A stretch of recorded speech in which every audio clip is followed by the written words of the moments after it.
Assalamualaikum warahmatullahi wabarakatuh.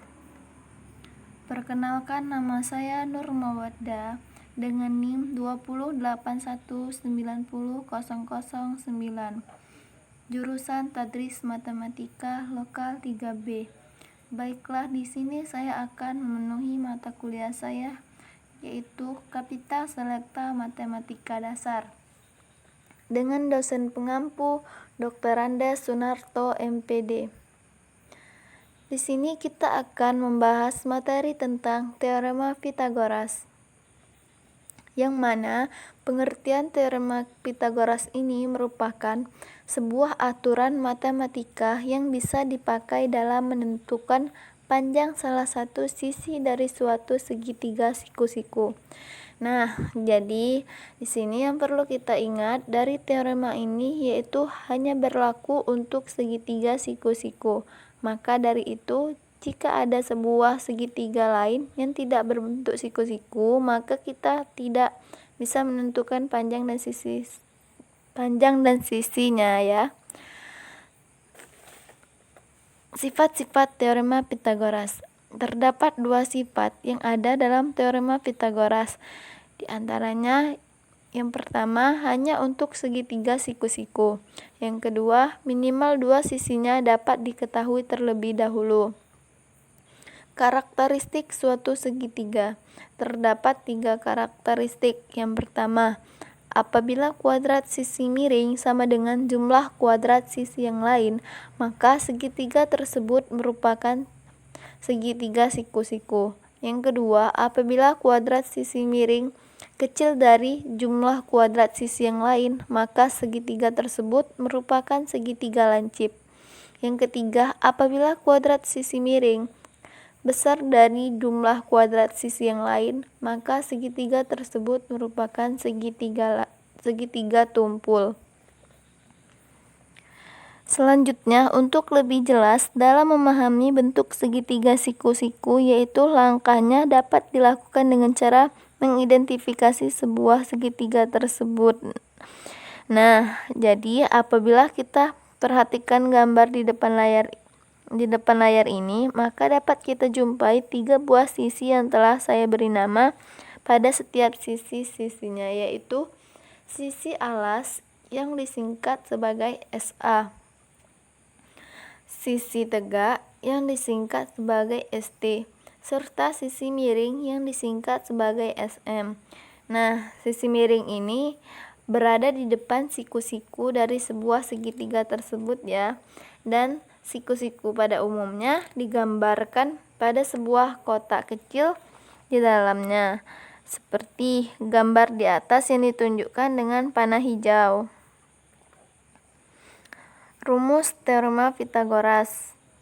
Rumus Pitagoras merupakan rumus yang diperoleh dari materi Pitagoras. Teorema Pitagoras sendiri yang telah disebut di atas merupakan teorema yang menerangkan tentang hubungan antar sisi-sisi yang ada dalam sebuah segitiga siku-siku. Teorema ini pertama kali dikemukakan oleh seorang matematikawan yang berasal dari Yunani, bernama Pitagoras. Nah, sudah terlihat sebagai contoh pada gambar di samping.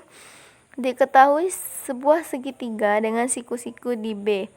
Apabila panjang sisi miring atau hipotenusa yaitu diberi simbol R, serta panjang sisi-sisi penyikunya atau sisi selain sisi miring yaitu X dan Y, maka teorema Pitagoras tersebut dapat kita rumuskan seperti berikut ini.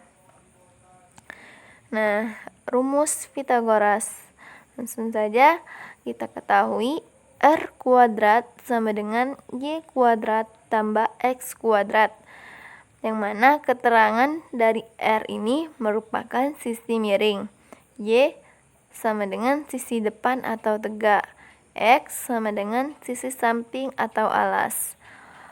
Rumus Pitagoras pada umumnya dipakai dalam mencari panjang sisi miring segitiga siku-siku, seperti gambar di berikut ini. Rumusnya, kuadrat sisi AC sama dengan kuadrat sisi BC, atau AC kuadrat sama dengan AB kuadrat ditambah BC kuadrat. Nah, rumus untuk mencari panjang sisi alas yaitu dengan rumus X kuadrat ditambah X kuadrat sama dengan R kuadrat dikurang Y kuadrat. Dan rumus untuk mencari sisi samping atau tinggi segitiga yaitu Y kuadrat sama dengan R kuadrat dikurang X kuadrat. Selanjutnya, rumus untuk mencari sisi miring segitiga siku-siku yaitu R kuadrat sama dengan Y kuadrat ditambah X kuadrat. Langsung saja kita masuki contoh soal Pitagoras. Soal yang pertama, diketahui segitiga siku-siku ABC dengan siku-siku di B yang digambarkan sebagai berikut ini. Tentukan panjang sisi miring AC pada gambar di atas. Penyelesaiannya, yang ditanya panjang sisi miring AC. Maka dapat kita rumuskan dengan AC kuadrat sama dengan AB kuadrat ditambah BC kuadrat. AC kuadrat sama dengan AB kuadrat ini dengan angka atau dengan sisinya yaitu 8 kuadrat ditambah BC kuadrat dengan angka 6 kuadrat. AC kuadrat sama dengan 8 dikuadratin hasilnya 64 ditambah 6 dikuadratin hasilnya 36. AC kuadrat sama dengan 100. Untuk menghilangkan AC kuadratnya maka ditambah atau diganti dengan akar. AC akar dari 100 adalah 10. Jadi panjang sisi AC dalam segitiga siku-siku tersebut yaitu 10 cm. Selanjutnya, soal yang kedua. Diketahui segitiga siku-siku DEF dengan siku-siku DE. Digambarkan seperti di bawah ini. Tentukan panjang sisi DE pada gambar di samping. Yang mana rumusnya DE kuadrat sama dengan DF kuadrat dikurang EF kuadrat. DE kuadrat sama dengan 15 kuadrat dikurang 9 kuadrat. DE kuadrat sama dengan 15 dikuadratin hasilnya 225. 9 dikuadratin hasilnya 81. DE kuadrat 225 dikurang 81 hasilnya 144.